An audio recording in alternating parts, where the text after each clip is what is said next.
ময়মনসিংহের ত্রিশাল পৌরসভার ৫ ও ৬ নম্বর ওয়ার্ডের কেরানীবাড়ি মোড় এলাকায় ভয়াবহভাবে বৃদ্ধি পাওয়া মাদক ব্যবসা ও সেবনের বিরুদ্ধে রাস্তায় নেমেছে এলাকাবাসী।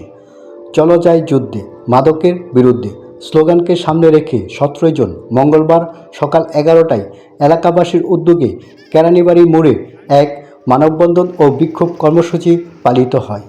পরে বিক্ষোভ মিছিল করে মাদক কারবারির বাড়ি ঘেরাও করে বিক্ষুব্ধ জনতা। এ সময় কাউকে না পেয়ে মাদক কারবারির বাড়ি ভাঙচুরের চেষ্টা করে উত্তেজিত জনতা। এ সময় কাউকে না পেয়ে মাদক কারবারিদের বাড়িঘরের ভাঙচুরের চেষ্টা করে উত্তেজিত জনতা।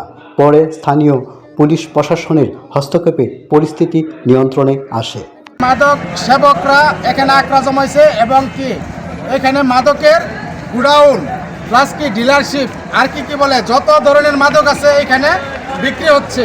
এই কেরানীবাড়ি মোড়ে ১ নাম্বার হুতা হলো মিনা, তারপরে তার ভাই হচ্ছে মুক্তা, আরেকজন আছে শাহিন। হ্যাঁ, আরও এখন আস্তে আস্তে করে সকলকে এটাতে জড়িত করছে।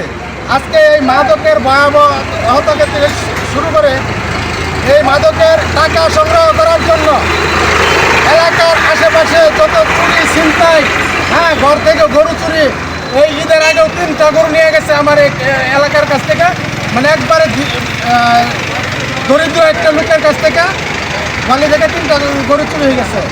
ঈদের 2-3 দিন আগে আমার কলা বাগান থেকে 64টা কলার গাছ নিয়ে গেছে, কলার ছড়া নিয়ে গেছে। একজন টিচার, কিন্তু আমাদেরকে দেখা যাচ্ছে যে এই ছোট ছোট বাচ্চারা ক্লাসে গিয়েও পড়ানো যাচ্ছে না, তাদের যে নেশা আসক্ত হয়ে গেছে তারা, আমরা ঠিকই বুঝতে পারি। এটা শুধু আমাদের এলাকা শুধু নয়, সারা বাংলাদেশে এগুলো প্রভাব রয়েছে। তবে আমরা সারা বাংলাদেশ তো পারবো না, আমরা আমাদের জায়গার যদি আমরা বিচার আলোচনা করি তাহলে হয়তো বা নির্মূল করতে পারি। আমাদের যুব সমাজ একবারে ধ্বংসের পথে, আমাদের এই যুব সমাজ আর বেড়ে উঠতে পারে না। আমাদের যুব সমাজ যে ধ্বংসলীলা দেখাচ্ছে, যে যুব সমাজ, সেখানে আমাদের পড়াশোনা, আমরা টিচার হিসাবে আমরা লজ্জিত, আমরা ঘৃণিত। কেরানীবাড়ি মোড় নয়, গোটা ত্রিশাল এবং সারা বাংলাদেশ থেকে যেন এই মাদক নির্মূল করা হয়। মাদকের কারণে এই অঞ্চলের ছোট ছোট বাচ্চারা পর্যন্ত নষ্ট হয়ে যাচ্ছে, যারা বাবা মার কথা শুনে না, কাজকর্ম ফেলে সারাক্ষণ নিশা খেয়ে তারা উল্টাপাল্টা কাজ করতেছে, চুরির দিকে ধাবিত হচ্ছে, সন্ত্রাসের দিকে ধাবিত হচ্ছে।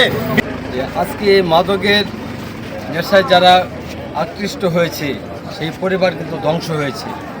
আজকে মাদকের ব্যবসা যেই করুক, সে যে দলেরই হোক বা যে কোনো গোষ্ঠীরই হোক, মাদককে আমরা না বলবো, যুব সমাজ গড়ে তুলব। এই স্লোগানকে সামনে রেখে মাদক বিক্রি যত শক্তিশালী ব্যক্তি হোক, সেই জন্য কখনোই যুব সমাজের কাছে সমাজে যেন এই নিষিদ্ধ মাদক, যে একবার নেশাগ্রস্ত হয় তার সংসারটা ধ্বংস হয়ে যায়। অনেক মেধাবী ছাত্রদেরকে আমরা দেখেছি মাদকের কবলে পড়ে তাদের সংসারটাই ধ্বংস হয়ে গেছে। বাবা মার যে স্বপ্ন থাকে সেই মাদকের সুবলে পড়ে সেই সংসার ধূলিসাৎ হয়ে যায়, করে জ্বরে যায়।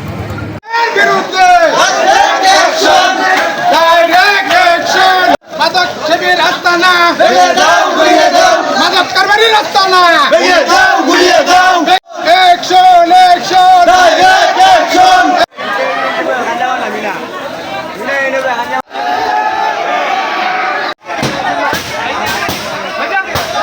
আচ্ছা ভাই, আপনারা যারা আছেন, আপনাদের সমস্ত অভিযোগ এবং সমস্ত কথাবার্তা আপনারা এলাকাবাসী যারা আছেন, আপনাদের কথাবার্তা সবগুলো আমরা শুনব এবং আপনাদের যে তথ্যপত্র যেগুলো দিলেন এইগুলো আমরা যাচাই বাছাই করবো এবং আমরা দ্রুত সময়ের মধ্যে আপনারা যেন একটা দৃশ্যমান আমাদের অ্যাক্টিভিটিস দেখতে পারেন, এই আশাবাদ আপনাদেরকে আমরা দিতেছি। হয়ে এলাকার মাদক ব্যবসায়ীদের বিপক্ষে আপনারা যেভাবে অবস্থান নিয়েছেন, এতে বোঝা যায় যে এখানকার কোনো ব্যবসায়ী, মাদক ব্যবসায়ী আজীবনের জন্য আর মাদক বিক্রি করতে পারবে না।